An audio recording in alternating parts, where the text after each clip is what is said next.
Vlog. Hello, kain po. Ayos.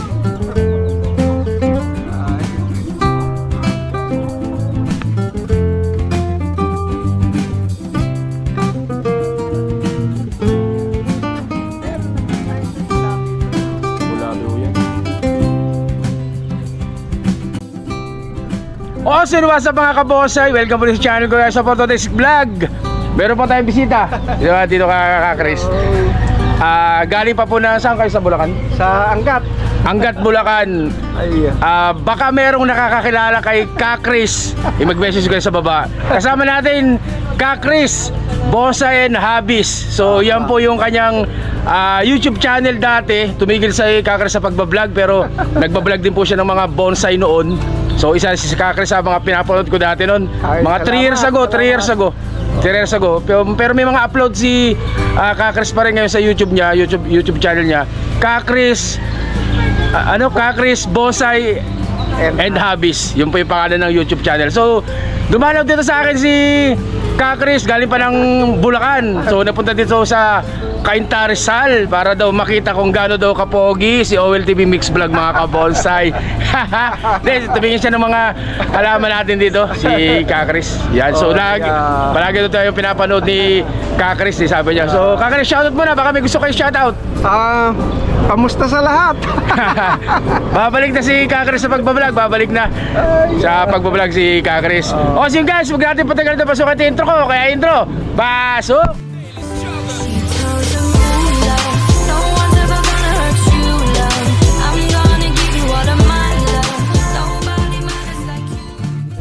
At ayun na nga guys, so ikot-ikot lang si Ka Chris dito sa aking bonsayan. Sa bonsayan ko na makalat. Ikot-ikot si Ka Chris. Papakita ko kay Ka Chris yung aking banyan dito. Ang husay, ang galing. Ayun eh, oh. Ayan eh. Oo.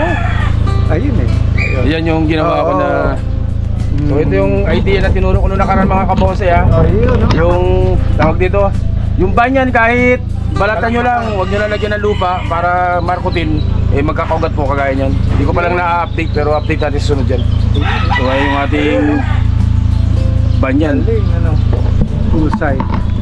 Silipin nga ni Ka Chris and Bonsai. Silip si Ka Chris.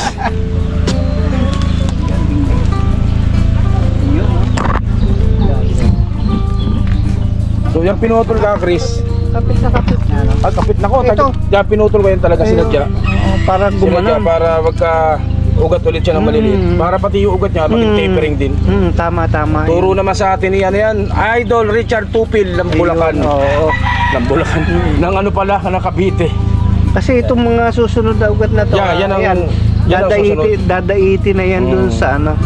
Ito maganda yung bangamo na to. Lagyan ng ano, the best galing. Ayos.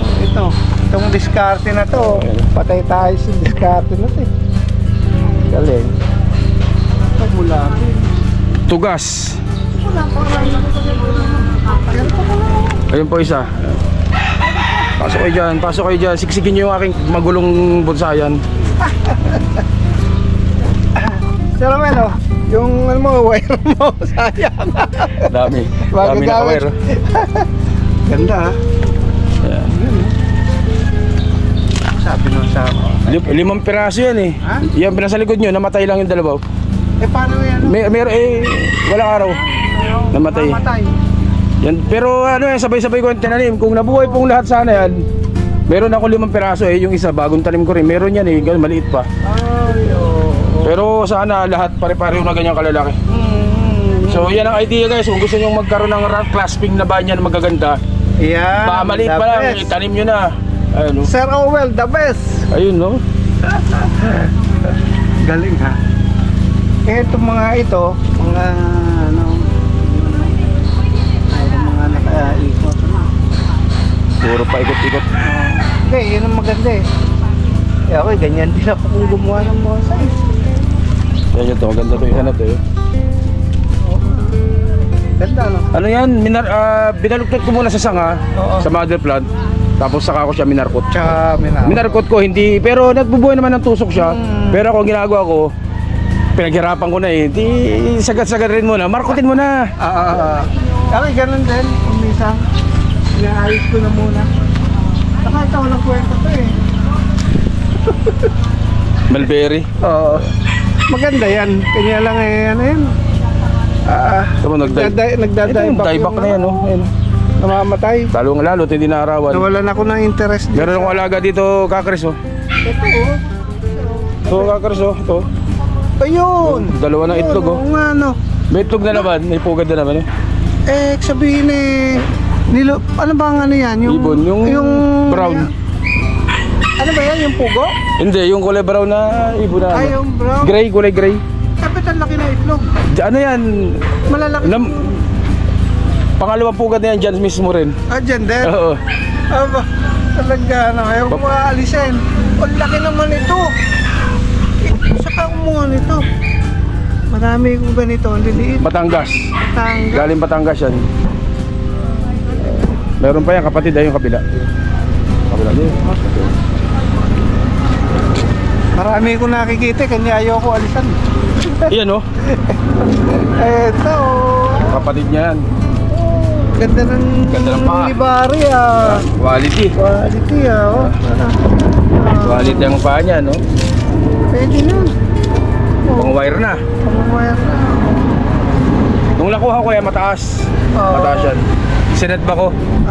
Binabaan ko siya ng konti. Yan. Bagong tubo niya na yun. Pero yung panggitna. Panggitna na. Pero ibababa mo. Tsaka yun ano. Tsaka yung back branch. Problema lang dyan, matinik talaga. Ginugunting lang yan eh. Oo, tatanggalin mo lang. Ayan yung aking mga banya na pang ano, pang future sana. Saan yung, ano ba yan, limestone ba yan? Yan, hindi, ano pa rin po yan, yung volcanic rock yan. So, magang ba yung volcanic? Mabigat yan? Mabigat. Maganda yung limestone. Ito limestone ito. Oh, yan, maputi na to. Limestone yan. Ito medyo matagal-tagal na rin, kapit na rin yan. Ito, napaka... Ganda nito, no? Ganda yan. Oo, kinain na yung wire mo. Baon na. Baong-baon, no? Oo, medyo pwede na pakawala niya. Texas guys, yung project natin ng rock clasping. Sa laki na yan eh, kagaya na rin sacrificial branch mo na rin. Pwede markot. Pang markot na yan.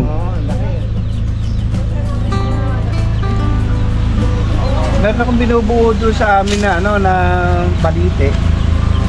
Yung mga balite ko kasi ganyan dito sa ganito kalaki na gumpisa. Ngayon ganyan na kalaki. Tapos mga nakarekta. Nakarekta talaga. Pagkatapos ano, pagkakamali ko doon sa dalawang nabili ko, inirekta ko talaga yung rekta nakasemi-rekta. Nakalagay sa paso bilos ko. Tapos mali. May naisip ko, napanood ko sa Indonesia, hindi yan na Indonesia, mali pala yung ginawa ko. Ikinurek ko ngayon. Yung ginawa ko, lalagay na akong gano'n, tinataas ko na. Napakinabangan ko. Kasi yung isang baliti ko, nung tinanggal ko, ang ganda ng mga ugat. Kanya, ayun, yung ugat, yung ginamit ko. Ano po yan, Dwarf Melendres, pero meron akong project na exposures dito. Kakris, ito, silipin nyo yung aking exposures na project niyan. Ayan po yung sinasabi nyo. Yan yung sinasabi ko. Ayan yung sinasabi nyo. Sa rock clasping, yan, maganda. Magaling. Yan yung sinasabi ko sa inyo. Galing ah. Ang ano nga lang is hindi mo pa ikinakap. Madali naman ikapit sa ano yun sa bato, no? Ayun. Yan po yan. Yan yung sinasabi niya na. Ano yan? Ano na yan? Yung pinakaugat na lang niya yan. Mga ugat yan. Ugat. Tinanim ko po yan sa mineral water. Pagkatapos ipinorma mo. Sa soft drinks, sa 1.5. Nung may kaugat, biniya ko na yun, tinanggal ko na. So yan na lang siya, ugat na siya. Ganon. Siya. Isang palo. Sabihin binili ng 5,000. 5,000 yan? 5,000. Ito yung ating mga pang rock clasping din to, mga to. Formal ito.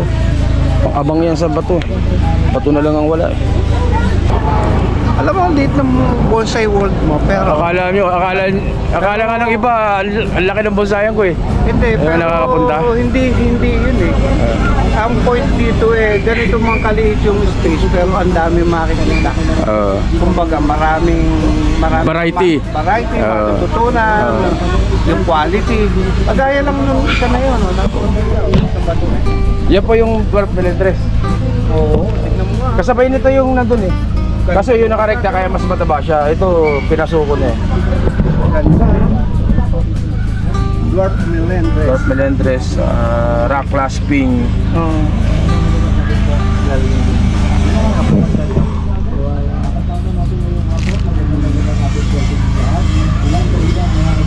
Nireposition ni Master yan eh. Ayan. Nakatayo yan eh.